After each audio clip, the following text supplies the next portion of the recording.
이 이야기는 14살 때 내가 겪었던 이야기다. 우리 가족은 내 위로 형 한 명과 어머니, 외할머니, 이렇게 넷이서 살고 있었다. 그해 집안의 버팀목이었던 외할머니가 돌아가시고 우리 가족은 한동안 우울한 분위기로 지냈었다. 그래서 어머니는 가족들을 위해 분위기 전환 겸 제주도 여행을 제안하셨고 지금까지 여행이라는 걸 떠나본 적이 없었던 우리 가족은 처음으로 가족 여행을 떠나게 되었다. 그렇게 우린 제주 공항에서 내려 버스를 타고 서귀포에 내렸다. 그곳에서 우리 가족은 제일 먼저 숙박시설을 찾아 주변을 두리번거렸다. 버스 정류장 앞에는 큰 호텔이 하나 있었고 그 옆엔 2층짜리 건물로 된 민박집이 하나 있었다.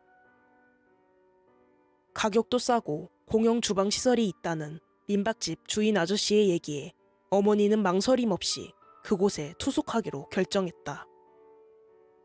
그런데 장마철이라 그런지 아니면 원래 제주도가 비가 많이 오는 건지 그 다음 날부터 소나기가 쏟아지기 시작했다.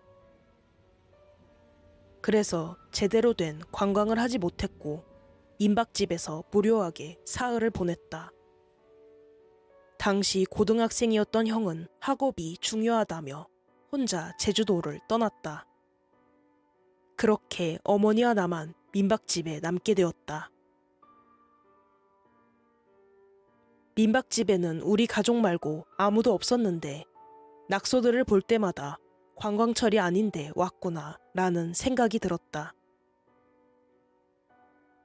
그 민박집 구조에 대해 대략 설명해보자면 1층과 연결된 중앙 계단을 중심으로 양옆으로 복도가 하나 뻗어 있었고 양측 복도 좌우편으로 방이 2개씩 4개로 한 층에 총 8개의 방이 있었다. 그리고 건물 복도 바닥과 문은 나무로 되어 있어서 걸어다니거나 문을 여닫으면 특유의 나무 소리가 들렸다.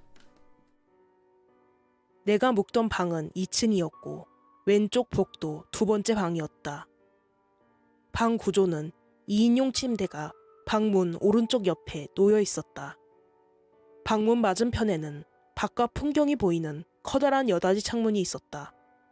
화장실 문과 여닫이 창문 사이 방 구석진 자리엔 작은 서랍이 놓여 있었고 그 위에 TV 하나가 있었다. 그러던 어느 날 사건이 터졌다.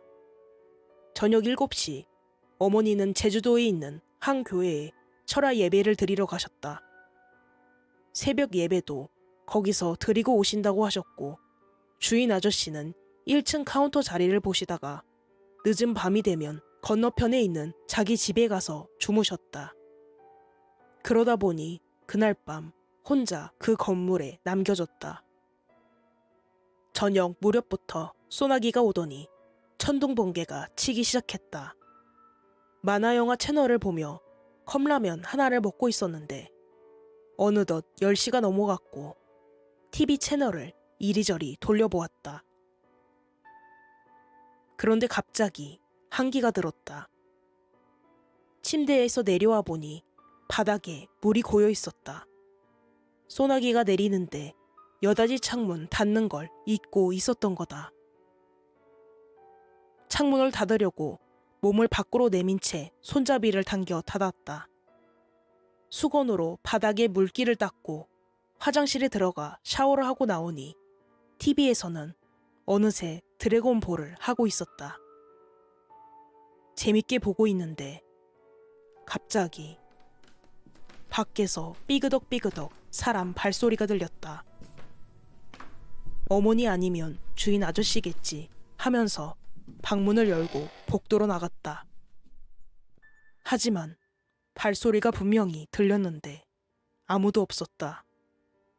복도는 어두웠고 때마침 천둥이 세게 쳤다. 그 순간 세찬 바람이 느껴졌다. 건물 아니라 바람이 들어올 리가 없는데 약간 겁에 질려 다시 방에 들어와 문을 닫았다. 그리고 방안을 봤는데 뭔가 이상했다.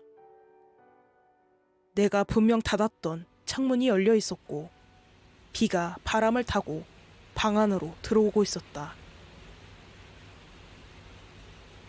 저게 왜 열려 있지?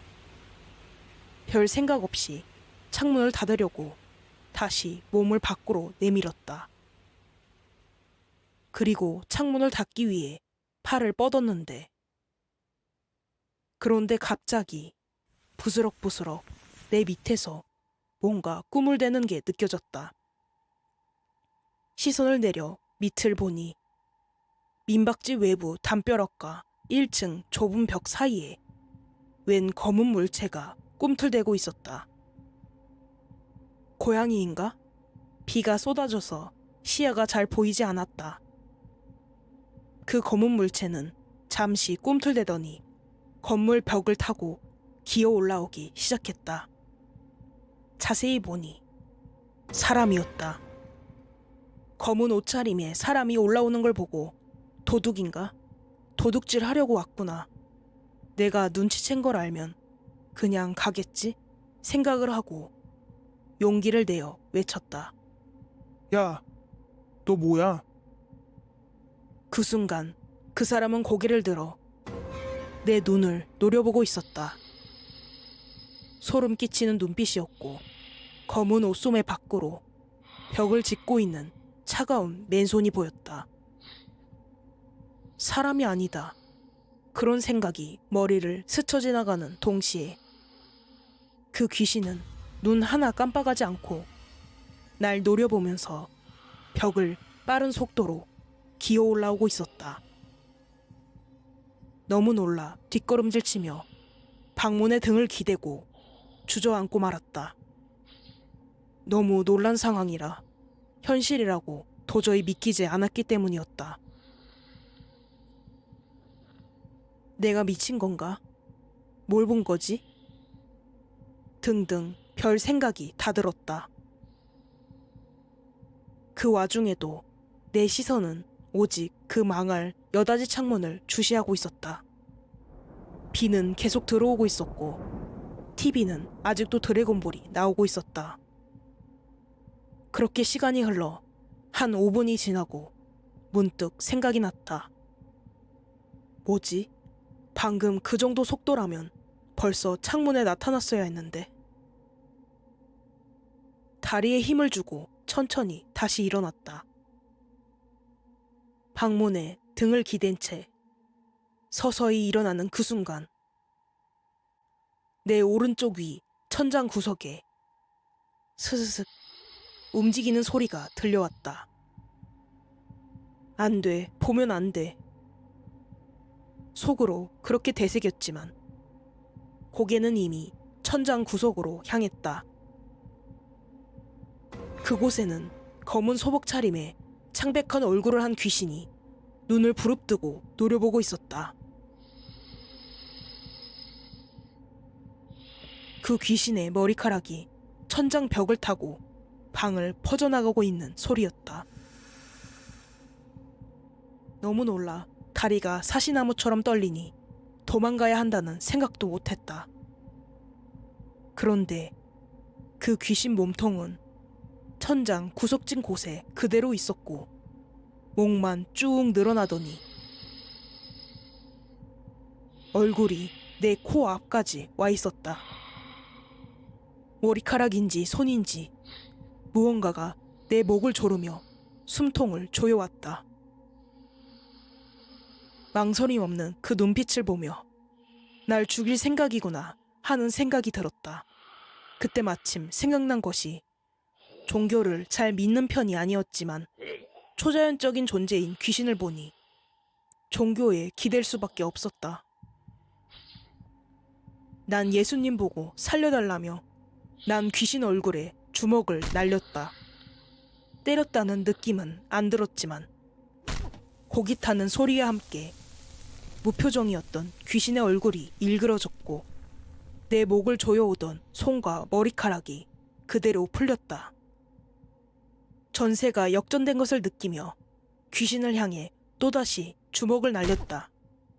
귀신은 당황해하며 벽 속으로 사라졌다. 난 씩씩거리며 벽을 차고 두드리며 나오라고 외쳤다.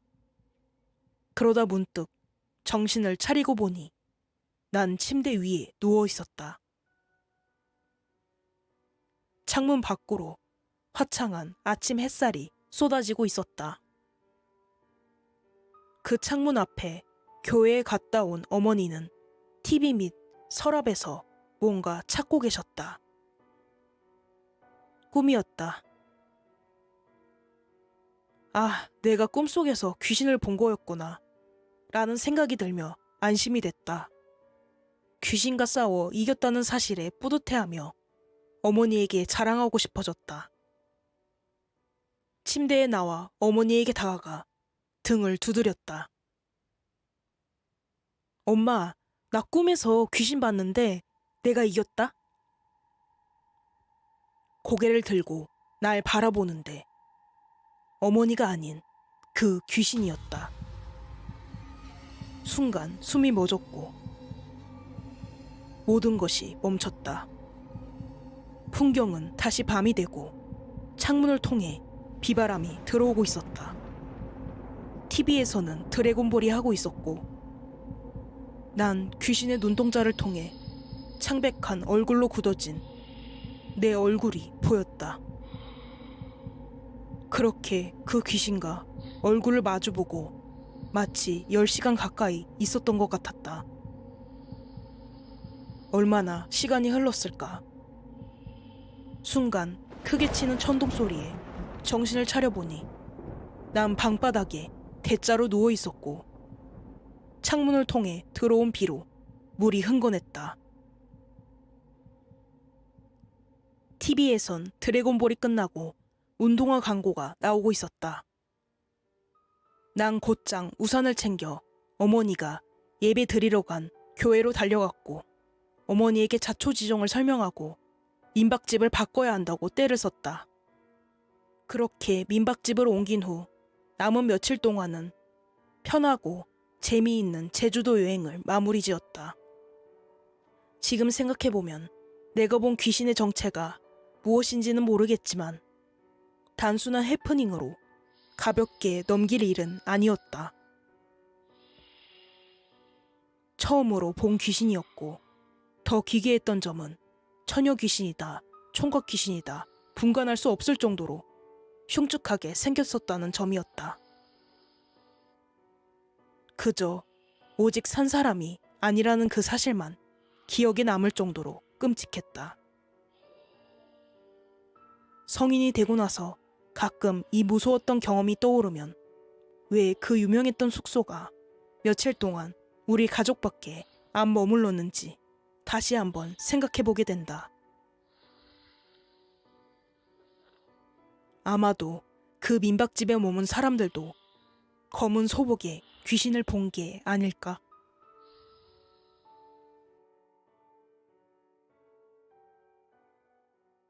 오늘 준비한 내용은 여기까지입니다. 구독과 좋아요, 알림 설정은 큰 힘이 됩니다. 시청해주셔서 감사합니다.